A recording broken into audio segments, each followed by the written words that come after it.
Hello friends, my self Piyush Sharma. और पिछली बार हमने जो लेक्चर देखा था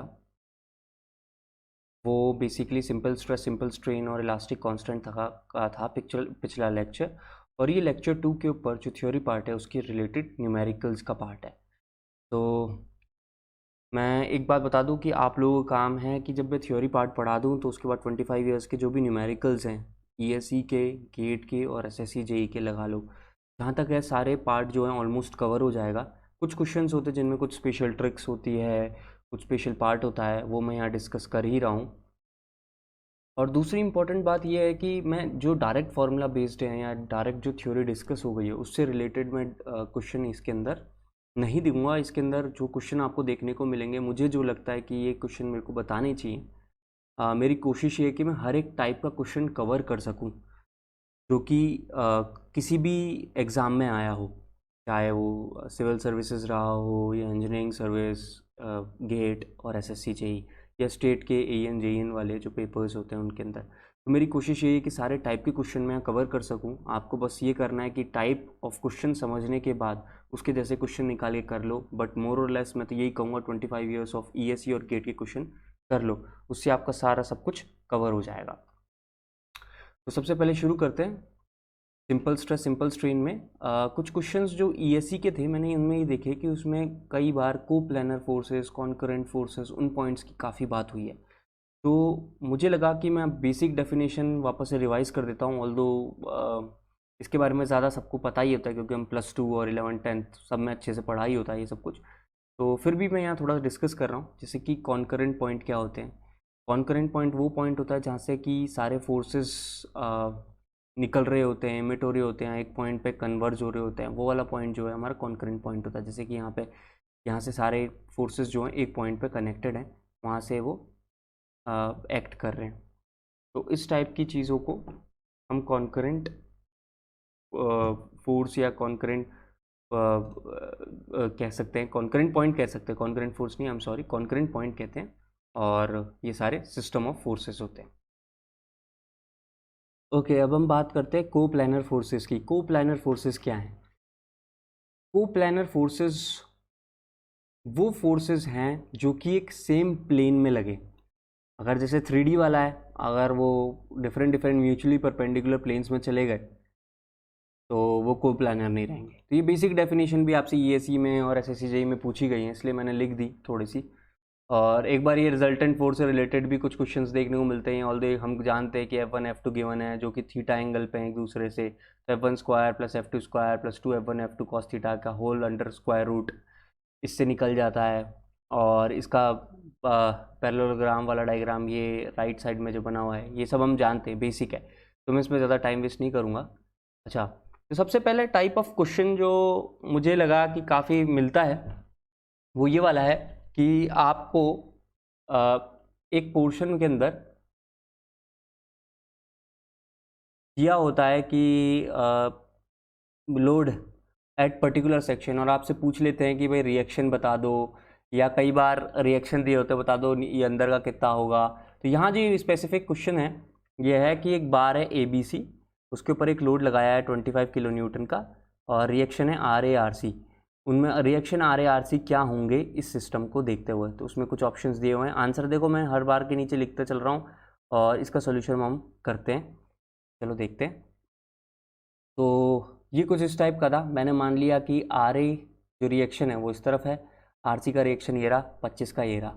तो ऑब्वियसली जो हमने फ्री बॉडी डायग्राम बनाना सीखा था, में हमने ये सीखा था कि जो ये फ्री बॉडी डायग्राम है इसको अपना अलग से देखो, इसको सारे फोर्सेस को स्टेबल करो, न्यूट्रल करो, यानी कि ज़ीरो हो जाए, net summation of forces zero हो जाए हर एक फ्री सेक्शन पे, तो उसका फ्री बॉडी डायग्राम मिल जाएगा। जब मैंने A और ये B पोर्शन को लिया तो इसमें हमें पता है एक साइड RA लग रहा है, इस साइड भी RA लगना होगा।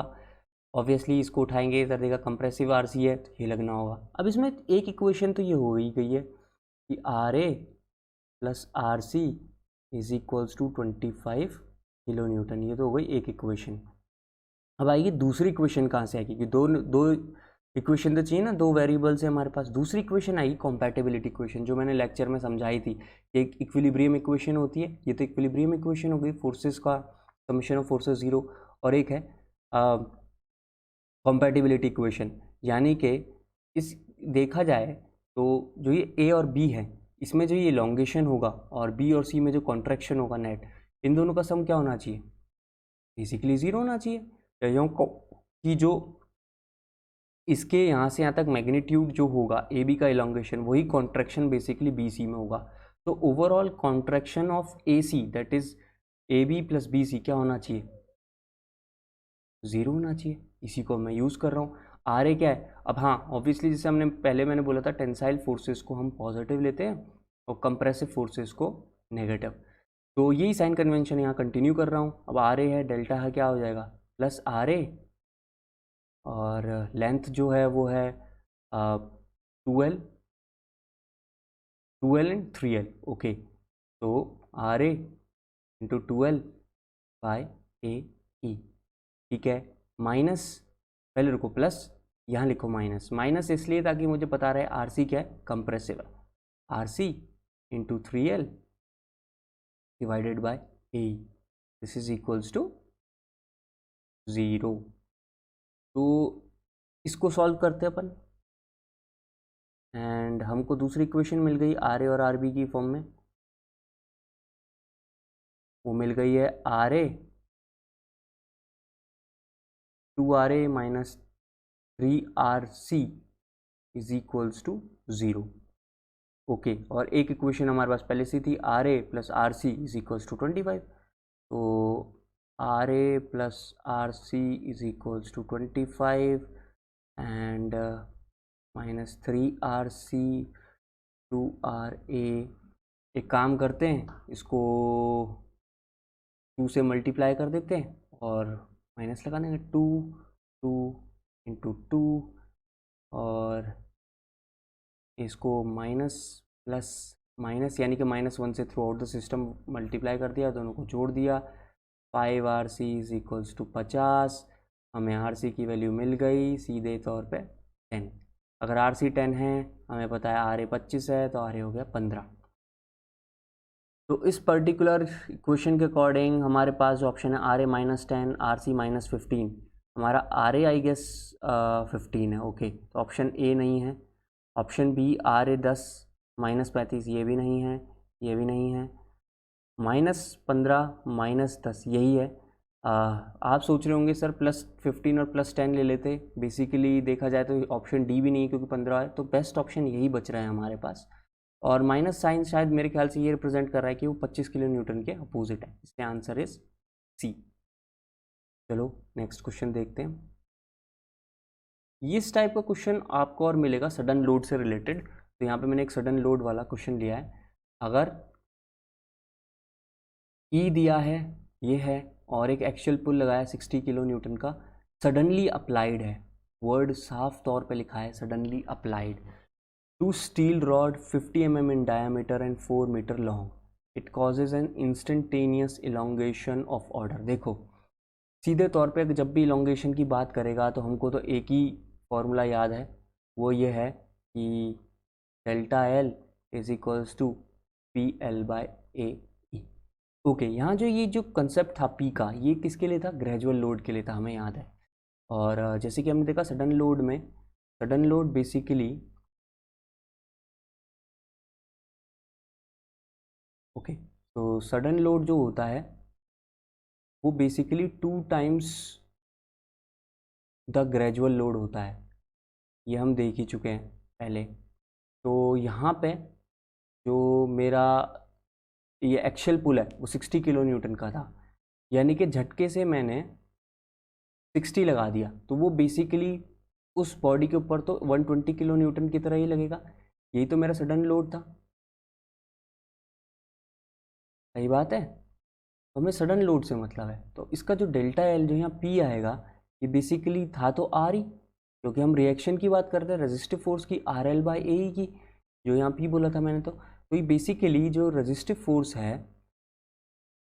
ये है 120 किलो न्यूटन, और लेंथ जो दी है वो दी है 4 मीटर यानी कि 4000 mm,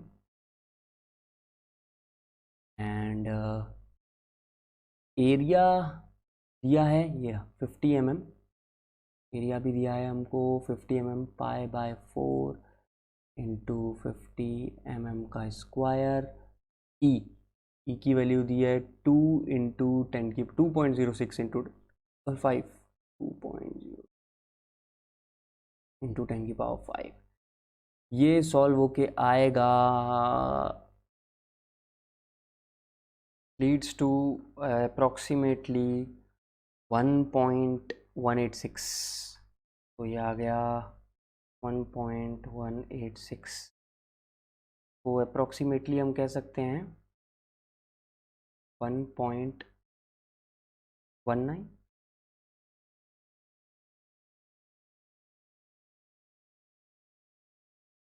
1.19 है। तो इसके ऑप्शन के अकॉर्डिंग ये हो गया option number A. Okay, so answer भी हमारे पास ए में किया हुआ था। अब हम बात करते हैं वापस से, एक कॉपर बार है जो कि 25 सेंटीमीटर लेंथ की है, is fixed by means of supports at its ends. Okay, supports can yield a total by 0.01 centimetre. Okay, total लिख दिया है। ओके, देखते हैं इसको, डायग्राम बना के देखेंगे तब क्लियर हो जाएगा। If temperature of bar raised by 100 degree centigrade है, डिग्रीज लिख के छोड़ गया, सी सेंटीग्रेड भूल जाऊंगा, 100 degree centigrade, then stress induced in bar for alpha, यानी कि उसका वो दे दिया है 20 इंटू 10 की पावर -6 पर डिग्री, एंड ई भी दे दिया 10 की पावर 6 kg पर सेंटीमीटर स्क्वायर। आंसर kg पर सेंटीमीटर स्क्वायर में है, सब कुछ सेंटीमीटर में ही हमें रखना होगा। ओके ओके, तो बेसिकली जो टेम्परेचर का राइज है वो 100 डिग्री सेंटीग्रेड है, अल्फ़ा भी दिया है, ई भी दिया है, और कुछ डायग्राम जो है इसका कुछ इस तरीके से बनेगा कि आपका पहले वो 25 सेंटीमीटर लेंथ थी और थोड़ा सा ईल्ड कर रहे हैं सपोर्ट्स, उसने टोटल सपोर्ट बोला है, तो मेरे ख्याल से ये वाला भी और ये वाला भी दोनों ही सपोर्ट ईल्ड करेंगे, तो दोनों को ईल्ड मिला के 0.01 सेंटीमीटर है। ये बात क्वेश्चन में दी गई है। अच्छा, अब हमसे पूछा गया है कि इंड्यूस्ड स्ट्रेस कितना होगा जब सपोर्ट्स इतना ईल्ड कर जाएंगे। मेरे हिसाब से अगर हमसे स्टार्ट करें, किसी भी चीज़ को स्टार्ट करने से पहले मैं तो ये कहूँगा आप लोगों से, एक थिंकिंग बॉक्स बनाना शुरू करो। थिंकिंग बॉक्स कुछ नहीं होता है, बेसिकली आप उसको सोचते हो कि हम क्या कर रहे हैं। जैसे कि इस पॉइंट पे मैं ये सोचता हूँ कि मैं आप बताता हूँ, जैसे मैं ये क्या करता था, हमेशा बच्चों को बोलता हूँ, मैंने भी ऐसे ही किया है। थिंकिंग बॉक्स में मैं ये सोचता हूँ कि जैसे कि इन्होंने ये क्वेश्चन दिया कि अगर ये 0.01 सेंटीमीटर से यील्ड करता है तो कितना स्ट्रेस बेसिकली इंड्यूस होगा। अगर सपोज करो ये यील्ड नहीं करता तो वो सबसे ज़्यादा मैक्सिमम स्ट्रेस इसके अंदर स्टोर होता, वही तो मैक्सिमम स्ट्रेस स्टोर हो सकता है। और यील्ड होने के बाद जो ये स्ट्रेन का हमने रिलीज़ किया है, यानी कि जब यहाँ से ये ब्लू पॉइंट तक पहुँचेगा और यहाँ से ये ब्लू पॉइंट तक पहुँचेगा, तो कोई ना कोई स्ट्रेन जो है वो रिलीज़ हुआ होगा, यानी कि इतनी मात्रा का जो स्ट्रेन है उसके थ्रू अगर मैं स्ट्रेन RELEAS रिलीज़ को देख लूँ, और मैं जानता हूँ कि stress upon strain is basically modulus of elasticity, तो अगर मैं रिलीज़ वाला स्ट्रेन देख लूँ तो मेरे को रिलीज़ वाला स्ट्रेस मिल जाएगा, RR लिख देते हैं इनके आगे। तो रिलीज़ वाला स्ट्रेस मिल जाएगा, रिलीज़ वाला स्ट्रेस को मैं माइनस कर दूंगा टोटल स्ट्रेस से, तो मेरे को एग्जिस्टिंग स्ट्रेस मिल सकता है। ये कंसेप्ट को ही मैं यूज़ करते हुए, इस कंसेप्ट को यूज़ करते हुए इस क्वेश्चन को मैं सॉल्व करता हूँ। If no if there is no yielding at all, if there is no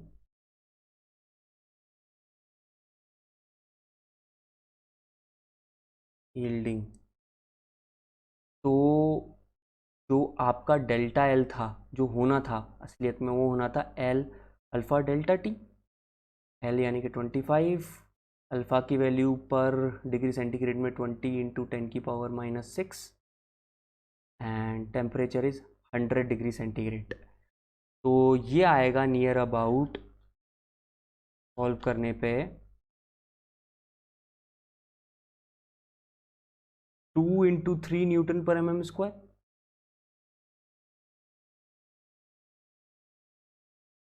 यही आ रहा है, 2 इंटू 3 न्यूटन पर mm square. Hold on, just hold on for a second. I am sorry, थोड़ी सी टेक्निकल डिफ़िकल्टी हो गई। आप सोच रहे होंगे न्यूटन पर mm स्क्वायर कहाँ से आ गया। आई एम रियली सॉरी, ये गलत है, कुछ नहीं, मैं ज़्यादा डायरेक्ट स्ट्रेस पे पहुँच गया था। एक्चुअली ये डेल्टा एल ही हुआ अभी तो स्ट्रेन जो होगा मेरा वो हुआ delta L by L, that is alpha delta T, यही हुआ। और ये क्या है, ये बेसिकली स्ट्रेन है। जब हमने कोई यील्ड नहीं किया था तो स्ट्रेन बेसिकली ये था। ये क्या है, stress upon models of elasticity. तो स्ट्रेस क्या हो गया, वो हो गया ई अल्फ़ा डेल्टा टी। जब आप इसको सॉल्व करोगे, ई की वैल्यू रखोगे, अल्फ़ा की वैल्यू रखोगे और चेंज इन टेम्परेचर की वैल्यू रखोगे, you will get 2 into 10⁻³ Newton पर mm स्क्वायर। तो इतना स्ट्रेस होता अगर हमने कोई यील्डिंग को अलाउ ही नहीं किया होता। अब यील्डिंग जो है वो 0.01 सेंटीमीटर से अलाउड है, यानी कि कितनी स्ट्रेन हमने अलाउ कर दिया, हमने अलाउड कर, अब अलाउड लिखते हैं पहले, अलाउड। तो जो डेल्टा एल बाय एल है जो हमने अलाउ किया है वो है नियर अबाउट 0.01 डिवाइडेड बाय 25 की change in length divided by length. तो इतना स्ट्रेन ही तो हमने अलाउ किया हुआ है। ये किसके बराबर हो जाएगा, ये स्ट्रेन है। ओके, स्ट्रेन किसके बराबर होता है, वो stress by modulus of elasticity के बराबर होता है।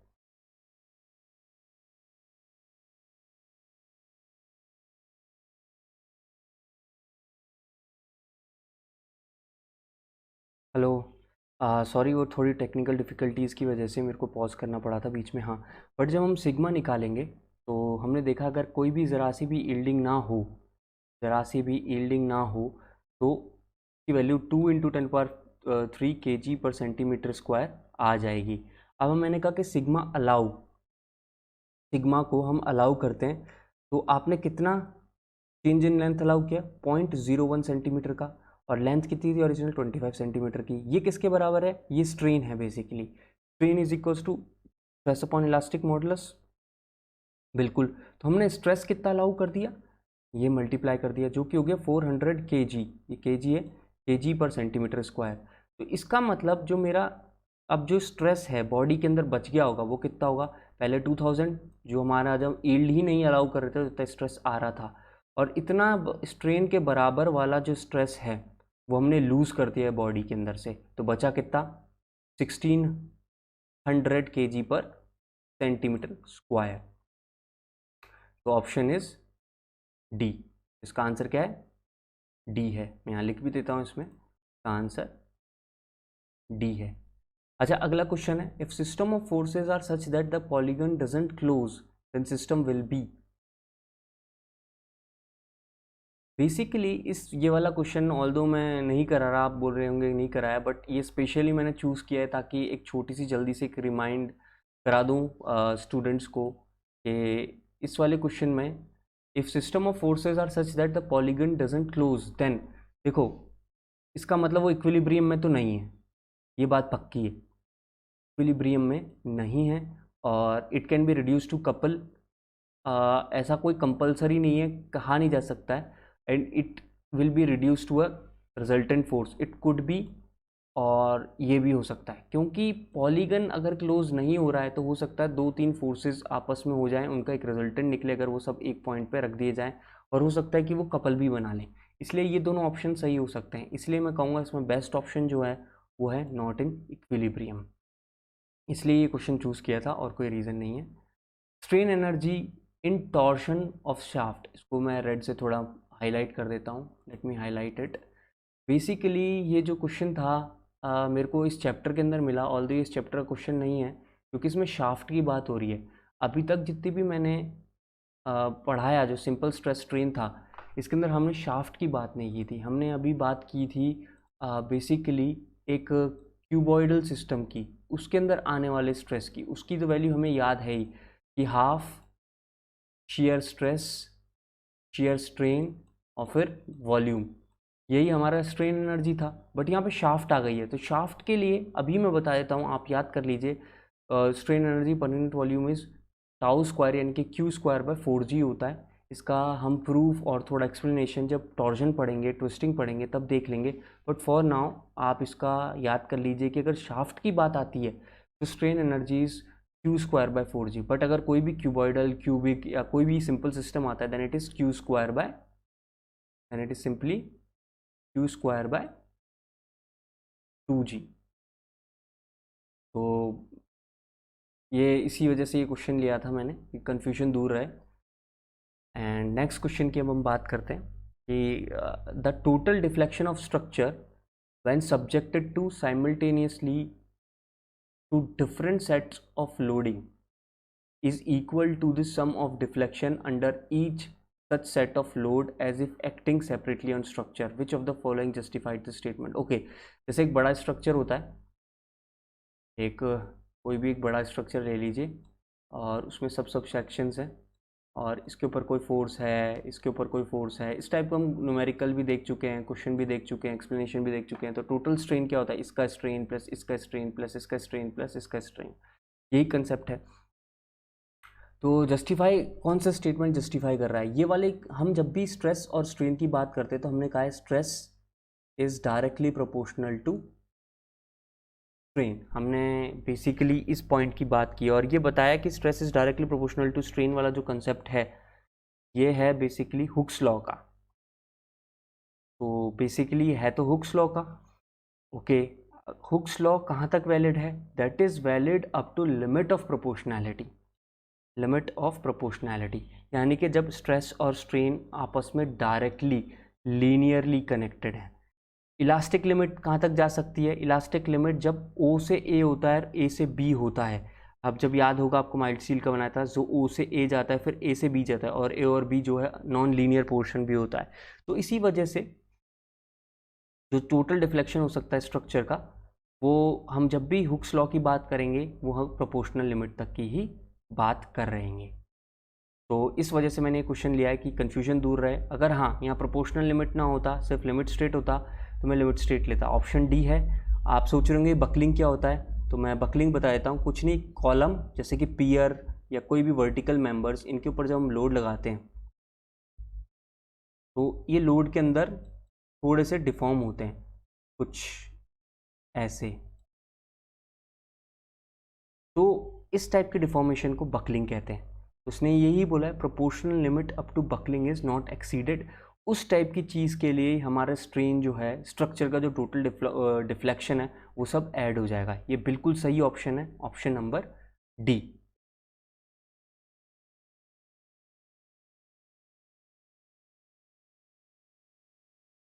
Option number D. अगला क्वेश्चन देखते हैं, में है a rigid bar shown below supported at B carries a load W. Okay, the resistive force in rod is. Okay, अभी चेक करते हैं।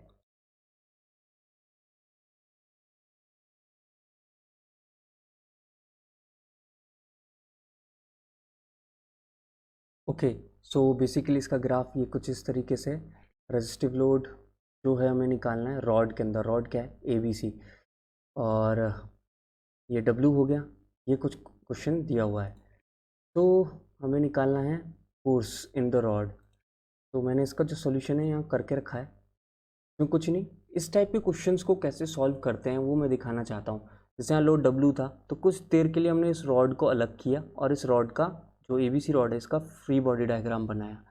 तो मैंने कहा जहाँ से ये पॉइंट अलग किया, बी पॉइंट से आर नाम का कोई भी से लोड लग रहा होगा ऊपर, तो ऑब्वियस सी बात है रॉड से भी आर नाम का नीचे लग रहा होगा, वो बना दिया। तो ABC रॉड अब खाली हो गई, उस पर डब्ल्यू लग रहा है, आर लग रहा है और ए पॉइंट पे ये है। तो मैंने एक काम करा, समीशन ऑफ मूवमेंट जो है, समीशन ऑफ मूवमेंट जो है ए पे, वो ज़ीरो कर दिया। और साथ में मैं जब हर बार जब भी मूवमेंट ज़ीरो करता हूँ तो मैं उसका डायरेक्शन बता देता हूँ कि ऐसे वाले डायरेक्शन यहाँ पे क्लॉकवाइज डायरेक्शन को मैं पॉजिटिव ले रहा हूँ।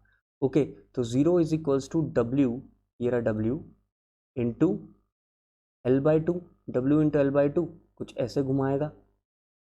जब भी ये इसको ऐसे घुमाएगा इसका मतलब क्लॉकवाइज यानी कि positive, plus W into L/2 plus L/2।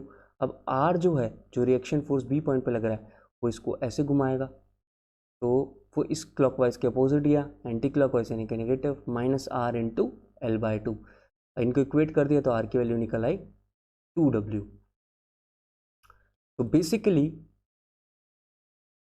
का आंसर है डी। तो इस टाइप के क्वेश्चन को ऐसे ही सॉल्व करना है। आप इसको सबसे पहले इसका फ्री बॉडी डायग्राम बनाओ, इस टाइप के क्वेश्चन जहाँ भी दिखें, और फिर उसको सॉल्व करो। बेसिकली मैं बार बार यहाँ कोशिश कर रहा हूँ आपको हर टाइप के क्वेश्चन के बारे में बता दूँ, क्योंकि जब भी आप पेपर सॉल्व करने बैठते हैं तो उसमें सिर्फ ये होता है कि आपने देखे दिखाए क्वेश्चन को कितनी जल्दी सॉल्व कर सकते हैं, उसको टाइम मैनेजमेंट कहते हैं। सो बेसिकली जितने भी इंडिया में पेपर हैं, इतनी पब्लिक बैठती है, it's not about your intelligence, it's all about your strategy, कि आपने हर एक टाइप का क्वेश्चन देखा हो और जो क्वेश्चन देखा है उसको कम से कम एरर के साथ मिनिमम टाइम में आप सॉल्व कर सकें। तो इसका आंसर है डी। अब हम बात करते हैं अगले क्वेश्चन की। A tapered rod of diameter varying from 20 mm to 10 mm, okay, is connected to another uniform circular rod of 10 mm diameter. Okay, both bars are made up of same material E, and when subjected to load of 30 pi kilo Newton, the deflection of point A is, यहाँ पे point A दिया हुआ है, तो deflection मांग रहा है। Simple है ये। बेसिकली मैंने इस टाइप का क्वेश्चन इसलिए चूज़ किया ताकि फिर से हम ये वाला टाइप क्वेश्चन भी देख सकें। सिंपल है, ये टेपर्ड है, टेपर्ड का हमने डिफ्लेक्शन हमें याद है, हमने लेक्चर में पढ़ा हुआ है। प्लस हम ये जो स्ट्रेट पोर्शन है इसका डिफ्लेक्शन देख लेंगे। अब हमें पता है कि दोनों की दोनों हुक्स लॉ के under with in elastic limit मान के ही चलते हैं एज पर अजम्पशन। तो इसका इलोंगेशन प्लस इसका इलोंगेशन, इन दोनों को ऐड कर देंगे और आंसर हमें मिल जाएगा। तो let's solve this question. So basically ये इसका डायग्राम है, और जो कंसेप्ट हमने देखा था सेम कंसेप्ट ही यूज़ करना है। सिंपल है कि जो इलोंगेशन होगा सी बी में और सी ए में, वो दोनों ऐड हो जाएंगे। कंसेप्ट ऑफ सुपरपोजिशन हम यूज़ कर रहे हैं। तो हमने पढ़ा है कि टेपर्ड सेक्शन का 4PL पाई D1 D2 E होता है, और ये सिंपल प्रिज्मेटिक चैनल है तो इसको 4PL पाई D² E हो गया। वैल्यूज़ रख दी and we get 15 mm as answer. तो यही बेसिकली आंसर यहाँ पे भी गिवन है। Move to second question, I mean not second, another question.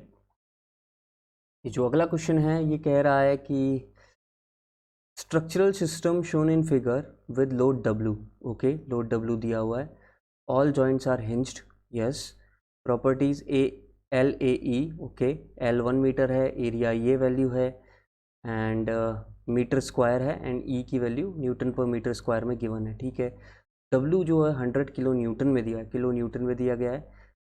Set of forces, stresses and change in length of QR, okay.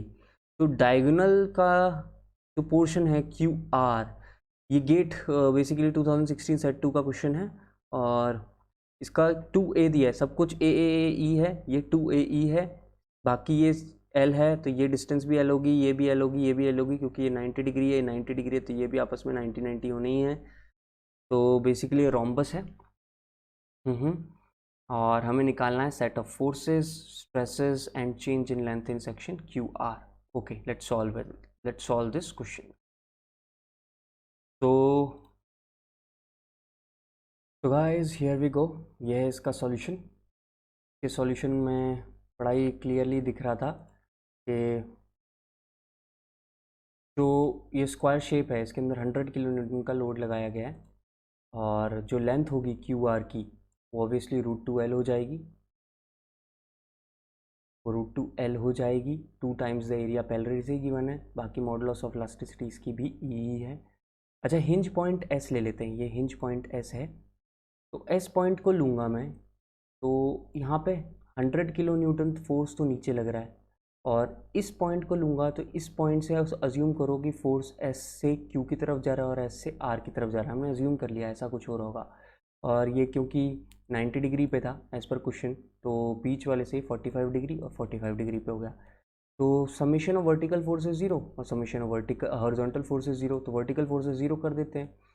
तो F S Q और F S R का cos theta यानी कि cos 45 degree 100 kilo Newton के बराबर, और summation of horizontal force is 0 करने से F S Q sine 45 degree और एफ एस आर का साइन 45 डिग्री इक्वल हो जाएगा। इससे हमें मिल जाएगा एफ एस क्यू और एफ एस आर बराबर हैं, और इस पॉइंट को रख देंगे वापस। इसको सॉल्व करने पे हमको जो फोर्स है एस क्यू डायरेक्शन के अंदर वो मिल गया 100 डिवाइडेड बाय √2 किलो न्यूटन।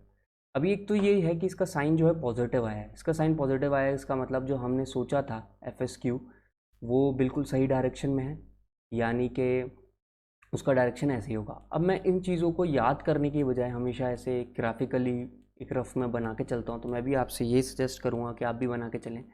अब फोर्स एस क्यू को पॉइंट एस पे डालो, पहले वो इस डायरेक्शन में था, इसका मतलब जो एस क्यू जो है वो इस पॉइंट पे इसका अपोजिट लग रहा होगा, ये लगा दिया। और क्योंकि ये एस क्यू अपने आप में एक फ्री बॉडी डायग्राम है तो इसका और इसका अपोजिट, यानी कि एस क्यू जो है वो टेंसाइल के अंदर आ गया, उसके अंदर क्या लग गया, टेंसाइल फोर्सेस लग गए। तो this is the way how I remember these things. तो अब हमने ये तो पता चल गया फोर्स इन एस क्यू क्या है और वो टेंसाइल नेचर का है यहाँ पे। अब हम जाएंगे दूसरे हिंज पॉइंट क्यू पे।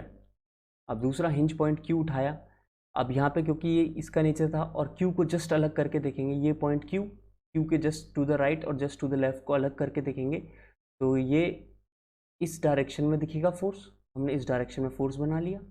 और क्यू पी जो फोर्स है वो उस डायरेक्शन में माना और क्यू आर इस मान माना 45 डिग्री पे होंगे। वापस से summation of horizontal force is 0, summation of vertical force is 0, same concept लगाया एंड सॉल्व किया, तो हमें क्यू आर मिला -100 किलो न्यूटन। इसका मतलब माइनस का मतलब है जो इसका साइन है, ये जो क्यू आर है हमने सोचा था ऐसा है, ये ऐसे ना हो के बल्कि ऐसा हो जाएगा। तो ये आ गया पॉइंट क्यू, तो मैंने क्यू आर ऐसे बना लिया एंड क्यू आर को अलग से बना के देखूंगा, इसका अपोजिट इस पॉइंट पे लगेगा। फ्री बॉडी डायग्राम में क्यू यहाँ आ गया और ऑब्वियसली ये अपने आप में क्यू आर एक फ्री बॉडी डायग्राम बनाया, तो इसका ऐसे तो ऐसे। और ये वाला सिस्टम क्या होता है, कंप्रेसिव। तो बेसिकली क्यू आर के अंदर जो पहला पोर्शन था फोर्स लग रहा है 100 किलो न्यूटन का, और उस पर जो नेचर है वो है कंप्रेसिव। अगला क्वेश्चन था उसका मतलब इस क्वेश्चन का ही अगला पार्ट था कि उसका एलोंगेशन निकाल दो फ्रेंड्स, वही करना है, P L by A he concept लगाना है हमको। और 2a एरिया है यहाँ पे, ले 2a लिखा है and we can solve it. उसी तरीके से स्ट्रेस निकालना हो, स्ट्रेस के अंदर simple force divided by area, तो हमें स्ट्रेस मिल जाएगा। तो this is the solution of this particular question. अब हम बात करते हैं अगले क्वेश्चन की। ये अगला क्वेश्चन बेसिकली गेट और ईएससी का नहीं है, बट मैंने फिर भी इसको निकाल लिया क्योंकि इसमें एक छोटा सा कंसेप्ट है और इस टाइप के क्वेश्चन को कैसे सॉल्व करना है और जल्दी सॉल्व करना है, इसके कई तरीके हो सकते हैं, बट जो बेस्ट तरीका है मैं वो यहाँ पे डिस्कस करना चाह रहा हूँ। तो एक कंपोजिट बार है A B C, okay, given है, रिजिडली फिक्स्ड है अपर सपोर्ट ए पे, यहाँ पे गिवन है, and hanging 1 mm above D, यानी कि जो इसका लोअर बेस पॉइंट है उससे ये 1 mm ऊपर हैंग कर रहा है। Determine the reaction at the support and stresses in 2 sections. Basically ये सपोर्ट्स होना चाहिए, यानी कि ये जो R1 और R2 है इसको डिटरमाइन करना है। R1 R2 निकल गए तो डिवाइड बाय एरिया करके स्ट्रेसेस भी निकल जाएंगे। सो बेसिकली क्वेश्चन यही है। तो इस क्वेश्चन को आओ सॉल्व करते हैं। तो let me make some space. तो हियर वी गो। तो ओके गाइस, ये इसका सॉल्यूशन है। सबसे पहले हम देखते हैं कि मैक्सिमम एलोंगेशन जो अपर पार्ट है उसके अंदर कितना हो सकता है। अगर ये 20 किलो न्यूटन का लोड चुपचाप लगा रहता तो ये इसको कितना एलोंगेट करता, क्योंकि अब सपोज करो नीचे हमें नहीं पता 1 mm तक जाएगा 2 mm तक जाएगा, हमें पता ही नहीं है। पहले देखते कितने mm तक जाएगा। तो 20 किलो न्यूटन का लोड है, इसकी लेंथ 1200 mm थी, और डिवाइड बाय एरिया और डिवाइड बाय उसका ई, हमने देखा ये 1.06 mm तक का इलोंगेशन दे रहा है, यानी कि एज पर क्वेश्चन नीचे गैप था 1 mm का था। एज पर क्वेश्चन जो गैप था वो 1 mm का था, इसका मतलब ये 1 mm का गैप 100% कवर कर लेगा।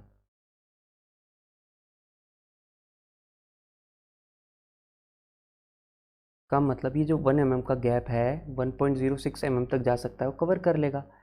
ओके, सबसे पहले क्या होगा, ये 1 mm कवर करेगा, उसके बाद नीचे से क्योंकि ये कॉन्टैक्ट में आ जाएगा तो नीचे से भी एक R2 लगना शुरू हो जाएगा। जब नीचे से एक R2 लगना शुरू हो जाएगा उसके बाद एक और डिफॉर्मेशन चालू होगा जो कि नीचे वाली को, इसको तो नीचे की साइड धकेलेगा और ऊपर वाले को एक्सटेंड करेगा, यानी कि जो B to C पार्ट है, ये जो B to C पार्ट है इसको कंप्रेस करेगा और A to B पार्ट को फर्दर इलोंगेट करेगा। तो यही बात मैंने यहाँ लिखी है। इसका मतलब है पहले बेस जो हैंगिंग पार्ट था वो टच डाउन कर जाएगा and this might be an extra deformation, suppose करो वो डेल्टा है। तो सबसे पहले तो ये 1200 mm प्लस 1 mm की तो डेप्थ कवर करेगा ही करेगा, प्लस अब फर्दर 20 किलो न्यूटन लोड लगता रहेगा और से कि वो डेल्टा डिफॉर्मेशन इस जॉइंट के तक और दे देगा। तो इसके अंदर तो फाइनल जो इसकी इलोंगेशन होगी वो डेल्टा हो गई और फाइनल जो टोटल लेंथ हो जाएगी वो 1200 plus 1 mm plus delta mm हो गया।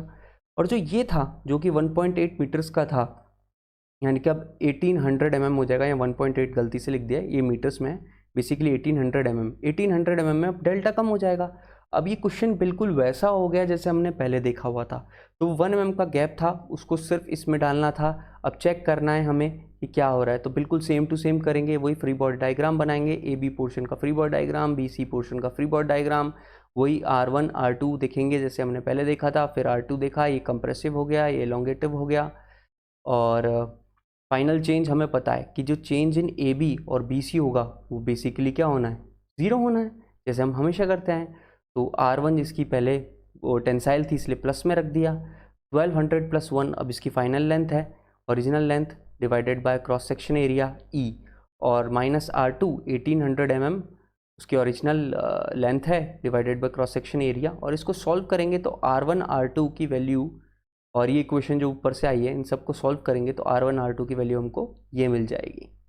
तो फाइनली हमारा आंसर स्ट्रेसेस का डिवाइड बाय एरिया कर देंगे वो आ जाएगा। तो इसका मेन कंसेप्ट ये है, पहले तो आप ये चेक करो कि भाई वो पहले जो 1 mm का गैप था वो कवर करेगा कि नहीं करेगा, और वो पूरा एलोंगेशन हमेशा इसके अंदर तो जाएगा नहीं, BC पोर्शन के अंदर, वो किस में जाएगा, AB पोर्शन में जाएगा। जब वो एलोंगेशन AB पोर्शन को पूरा कर लेगा उसके बाद जो फर्दर एलोंगेशन होगा जैसे हम हमेशा करते आए हैं फिर हम वैसा करेंगे। तो ये है बेसिकली इस क्वेश्चन का कंसेप्ट। अब आइए अब नेक्स्ट क्वेश्चन और देखते हैं।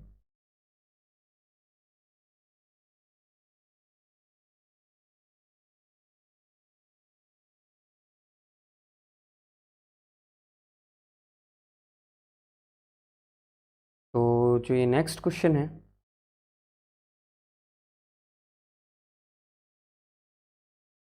जस्ट अ सेकेंड, एक बार मैं इसको न्नीचे कर दूँ। हाँ ओके, तो जो ये नेक्स्ट क्वेश्चन है ये इम्पैक्ट लोड से रिलेटेड है। तो मैंने सोचा कि इम्पैक्ट लोड से रिलेटेड न्यूमेरिकल कराने से अच्छा है मैं एक इसका बेसिक इंट्रोडक्शन दे दूं, जो मेन फॉर्मूला वो दे दूं।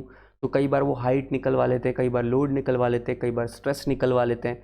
तो एक तरीके से बेसिकली 4-5 टाइप के क्वेश्चन एक बार में एक कंसेप्ट से हमें क्लियर हो जाएंगे। मैं कर क्या रहा हूँ उसको भी मैंने यहाँ बताया, हल्का हल्का डेरिवेशन क्या है, but end of the time आपको एक छोटा सा फॉर्मूला निकल के आएगा। बहुत ईजी वे है उसको याद करने का, वो याद करना है, वो ज़्यादा बेटर रहेगा। तो सपोज़ कीजिए एक लोड P है जो कि एक कॉलर के ऊपर ड्रॉप किया गया हाइट h से। ये कॉलर है, ये लोड है P, और ये बेसिक सिस्टम है। इसको अलाउ किया गया P को कि फॉल करे वो यहाँ पे और इसको हिट करे। जैसे ही वो इसको हिट करेगा तो इस पूरे सिस्टम में एक तो सडन लोडिंग हो जाएगी जो हमने पढ़ी है, साथ साथ में इस लोडिंग के साथ वो थोड़ा सा एक्स्ट्रा डेल्टा नीचे चला जाएगा। तो हमने एक कंसेप्ट पढ़ा था कि वर्क डन और स्ट्रेन एनर्जी जो होते हैं आपस में बराबर होते हैं, यही तो कंसेप्ट पढ़ा था।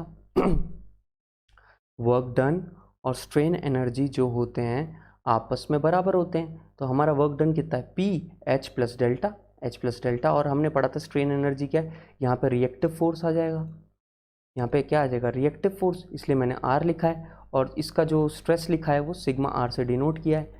तो यहाँ पे H प्लस ये जो डेल्टा होगा वो sigma R into area by L by A into E। आप कहेंगे सर यहाँ पे तो 2 सिग्मा होना चाहिए। 2 सिग्मा तब होगा जब आप इसका रेजिस्टिव की जगह नॉर्मल P बाई ए वाला लें, मैं तो सीधे ही रेजिस्टिव ले रहा हूँ, R बाई ए ले रहा हूँ, इसलिए मैं इसको सिग्मा R से डिनोट कर रहा हूँ। तो उसको कंफ्यूज मत करो, that is the relation between normal loading and sudden loading. यहाँ पे मैं सीधे ही सीधे इसको इम्पैक्ट लोडिंग की तरह वर्क कर रहा हूँ और सिग्मा R ले रहा हूँ। सिग्मा R लिया, वैल्यूज़ रखी और इसको फर्दर सॉल्व कर दिया, तो इस तरह का कुछ बैठ जाएगा। अब इसको रीअरेंज कर देंगे, ध्यान से देखना है, सिग्मा R का एक स्क्वायर इधर मिल रहा है, एक सिग्मा R इधर है, और ये P और H तो एक कांस्टेंट की तरह काम कर जाएंगे। तो basically quadratic kind of equation बन सकती है। तो इसको रीअरेंज कर दो, क्वाड्रेटिक इक्वेशन बन गई। और फिर वही थोड़ा अरेंजमेंट वगैरह करके इसको सॉल्व कर लेते हैं। सॉल्व करते करते ये मिल जाएगा आपको। बट मैं इतनी मेहनत करने के बजाय सीधे आपको बताता हूँ आपको क्या याद करना है। अब आपका सीधे आ जाएगा ये रहा, stress due to sudden loading. मैं वर्ड बोल रहा हूँ, stress due to sudden loading, sigma R. Sigma R यहाँ पे stress due to sudden loading है। तो ये क्या है, P बाई ए। P क्या है, जो लोड गिरा था। A क्या है, area of cross section of collar. Bracket start 1 plus under root of 1 plus 2H delta static. Delta static का क्या मतलब है, delta static due to P। Suppose कीजिए कि ग्रेजुअल लोड लगा होता P, तो इसके अंदर इलोंगेशन क्या हुई थी, वो हुई होती PL बाई ए ई, वो हुई होती PL बाय ए ई। तो आपने बेसिकली यहाँ पे क्या करा है, P by A bracket start 1 plus under root 2H A E by P L. So basically ये 1 डिवाइडेड बाई स्टैटिक लोड हो गया। तो इसको सॉरी यहाँ पे एक वो भी आएगा, डिवीजन भी आएगा। हाँ, तो it is P by A bracket start 1 plus under root 1 plus 2H divided by delta static due to load P। अब आपसे कई बार वो P दे देगा, A दे देगा और हाइट दे देगा, और आप डेल्टा स्टैटिक तो समझ ही सकते हो कि वो लेंथ देगा, एरिया देगा, E देगा तो क्या होगा, और वो पूछ लेगा कि आपसे सडन लोड का स्ट्रेस क्या होगा वो बता दीजिए। तो आपको सीधे ये ग्रीन में जो मैंने लिखा है फॉर्मूला याद हो सकता है, सिंपल है। अब तो इतना इसको फॉर्मूले को AE के टर्म्स में याद करने के बजाय इसको ऐसे याद करना, PA into 1 plus under root 1 plus 2H by delta static due to load P। और सिमिलरली एक डेरिवेशन हम कर सकते हैं इसके लिए, एक्सटेंशन के लिए। वही डेल्टा अगर बहुत स्मॉल है उसको नेगलेक्ट कर देंगे बाद में और उसका डेरिवेशन करेंगे। तो मैं डेरिवेशन में नहीं जा रहा हूँ, मैं सीधे फॉर्मूले पे आ रहा हूँ। सिंपल, आपका जो डेरिवेशन डेल्टा है इसकी वैल्यू है under 2H delta static. Hold on, it is divided by, it is basically divided by delta static।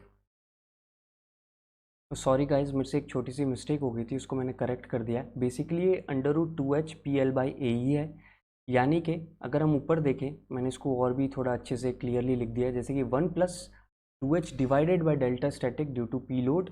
यहाँ तो डेल्टा स्टैटिक डिनोमिनेटर में जाता है और यहाँ आता है under root 2H delta static due to P load. यानी कि यहाँ तो ये मल्टीप्लिकेशन में है, यहाँ ये डिवीजन में। अब आपसे वो इस क्वेश्चन से रिलेटेड कुछ भी पूछता रहे, आपसे वो सीधे सडन लोड का स्ट्रेस पूछ ले तो ये फॉर्मूला है, सीधे आपसे वो एक्सटेंशन पूछ ले, वो डेल्टा एक्सटेंशन क्या है वो ये है। और डेल्टा स्टैटिक आप समझ लेना कि अगर वो चुपचाप ग्रेजुअल लोड लगाया होता उस लेंथ L के अंदर ड्यू टू लोड P, तो वो PL बाई ए ही होगा। सिर्फ इसलिए मैंने इसको डेल्टा स्टैटिक से मार्क किया हुआ है। तो एक ये वाला क्वेश्चन था, तो मैंने सोचा इस क्वेश्चन के 2-3 तरह क्वेश्चन कराने की बजाय बेटर रहेगा कि हम सीधे इसका कंसेप्ट देख लें और फार्मूला देख लें। अब आगे तो बस फार्मूले में पुट करना है and you will get the answer. अब टेम्परेचर स्ट्रेसेस से रिलेटेड एक बहुत ही अच्छा क्वेश्चन है ये। A solid cube held on all sides with temperature delta T and constrained in all directions, then stress in one direction is okay। तो basically ये कहना चाह रहा है कि एक क्यूब है जिसके ऊपर डेल्टा टेम्परेचर T जो था वो बढ़ा दिया, इंक्रीज किया, तो क्यूब क्या होना था, एक्सपेंड होना था। बट उसको हमने हर एक साइड से कंप्रेस कर दिया, मतलब उसको रोक दिया, रिजिडली एक ऐसे पोजीशन में फंसा दिया कि वो इंक्रीज ना कर पाए। तो अगर हम जब किसी बॉडी का एक्सटेंशन रोकते हैं तो उस बॉडी में क्या आ जाता है, टेम्परेचर स्ट्रेसेस आ जाते हैं। तो वो एक डायरेक्शन में स्ट्रेस की वैल्यू पूछ रहा है क्या होगी। चलिए इसको बनाते हैं, फिर देखते हैं कि इसकी वैल्यू क्या आती है। तो let's solve this question. Free space निकालो इस क्वेश्चन के लिए। Okay, here we go. सबसे पहले हम वो कंस्ट्रक्ट करते हैं। Okay friends, as per question मैंने का एक डायग्राम बनाया, जैसे ये क्यूब था और टेम्परेचर बढ़ने से इसका एलोंगेशन होना था, बट हर एक साइड से रोक दिया। तो रेड लाइन से मैंने इसको डिनोट किया, हर एक साइड से रोक दिया गया है। अगर किसी क्यूब को बढ़ना था और उसे हर एक साइड से रोक के दिया जाए तो इसका मतलब उस पर कंप्रेसिव फोर्सेस हमने लगाए होंगे। तो इसी वजह से मैंने उन कंप्रेसिव फोर्सेस को नाम दिया sigma X, sigma Y, sigma Z. Okay, temperature का राइज जो था डेल्टा टी था, ये एक्स डायरेक्शन है, ये वाई और जेड डायरेक्शन जो कि ग्रीन कलर में आपको दिख रहे हैं। ठीक है, हमें सिर्फ एक चीज़ पता है कि स्ट्रेस निकालने को बोला उसने। ठीक है, मैंने कहा sigma x is equals to strain in x direction into modulus of elasticity. ये तो हो ही सकता है, बिल्कुल। तो आइए देखते हैं कि जो एक्स डायरेक्शन है उसके अंदर हम स्ट्रेसेस कैसे लिखेंगे। कंप्रेसिव को अगेन नेगेटिव और टेंसाइल को पॉजिटिव लेते हुए, तो माइनस सिग्मा एक्स बाई, ये डायरेक्ट हिसाब हो गया एक्स डायरेक्शन में। और वाई डायरेक्शन में जो है कंप्रेसिव है, अगर वाई डायरेक्शन में मैं कंप्रेस करूँगा तो इसका एलोंगेशन कहीं ना कहीं मुझे एक्स डायरेक्शन में देखने को ही मिलेगा।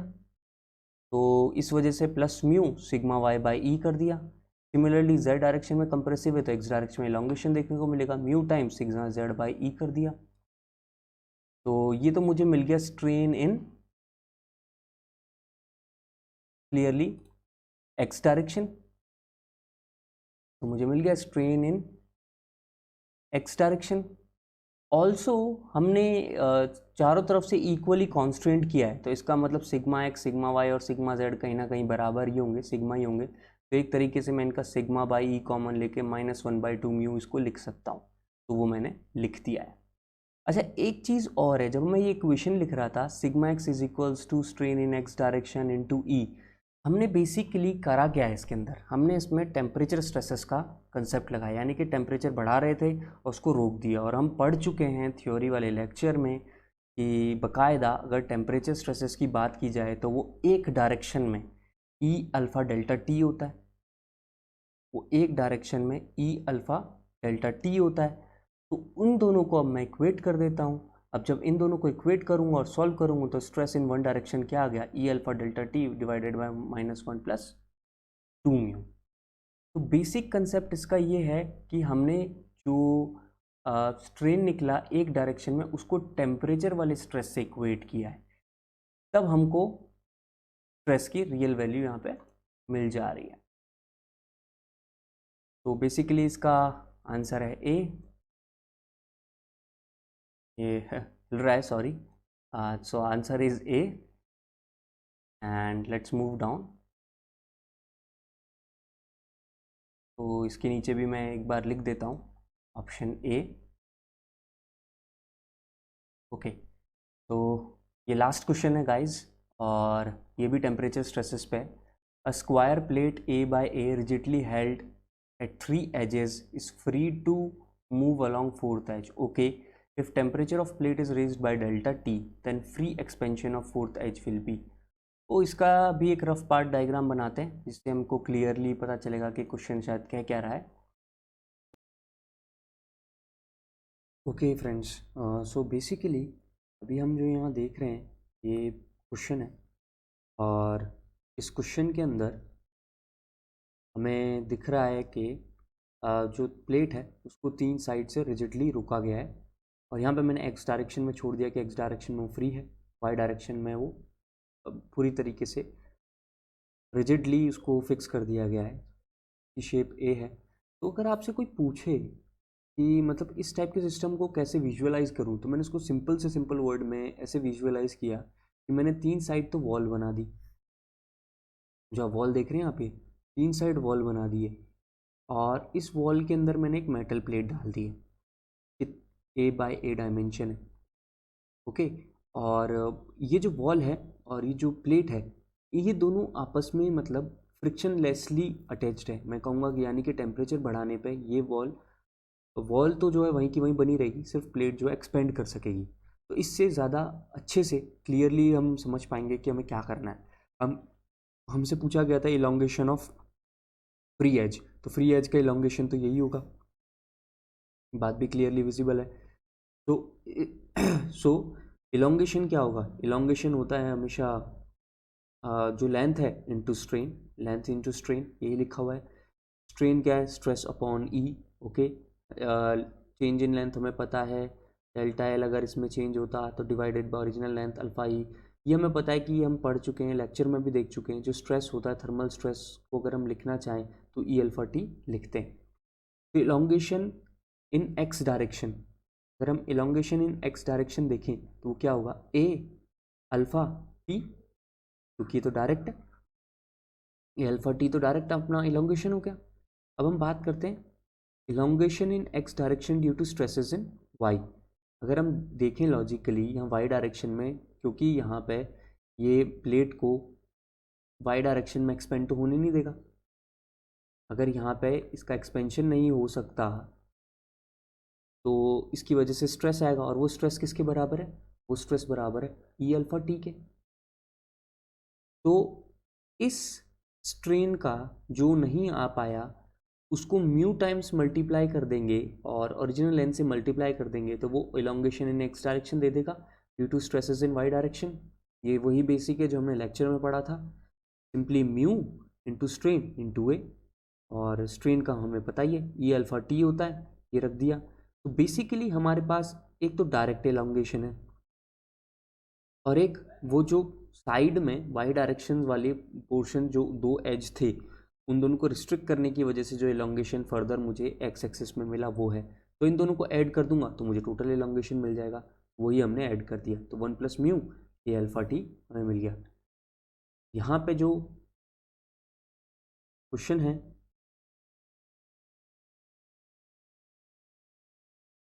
तो का आंसर हो जाएगा a alpha t b, option is b. मैं यहाँ पे लिख भी देता हूँ जिन लोगों को बाद में फर्दर ये यूज़ हो, answer is B. So friends, this is all from my side. I'm really working hard. So you people, if you like this video, please like it, share it with your friends. अगर आप पढ़ रहे हैं ESE हो, gate हो, SSC JEE हो, या फिर आप भले से अपने फाइनल सेमेस्टर की भी तैयारी कर रहे हैं, तो भी आप इस वीडियोस को देख सकते हैं। ये काफ़ी आपको इनसाइट फाउंडेशन बिल्ड करेगा, और मैंने इसमें काफ़ी एफर्ट डाल रहे हैं। प्लीज़ मुझे सजेस्ट करें मैं कैसे इम्प्रूव कर सकता हूँ, प्लीज़ कमेंट करें। कुछ एक्स्ट्रा क्वेश्चंस आपसे नहीं हो रहे हैं इस चैप्टर से तो आप नीचे कमेंट्स में डालें, हम वहाँ पे डिस्कस करके उसका सॉल्यूशन भी निकालेंगे। और मेरी आपसे एक ये रिक्वेस्ट है कि इसे शेयर ज़रूर करें, इसे अपने दोस्तों के बताएं कि हाँ एक चैनल ऐसा भी है जहाँ पे ट्राई कर रहे हैं हम कि फाउंडेशन प्रॉपरली बिल्ड किया जा सके। और अगले लेक्चर में हम अब शियर फोर्स और बेंडिंग मोमेंट डायग्राम्स देखेंगे, उन्हें कैसे बनाते हैं। तो थैंक यू वेरी मच।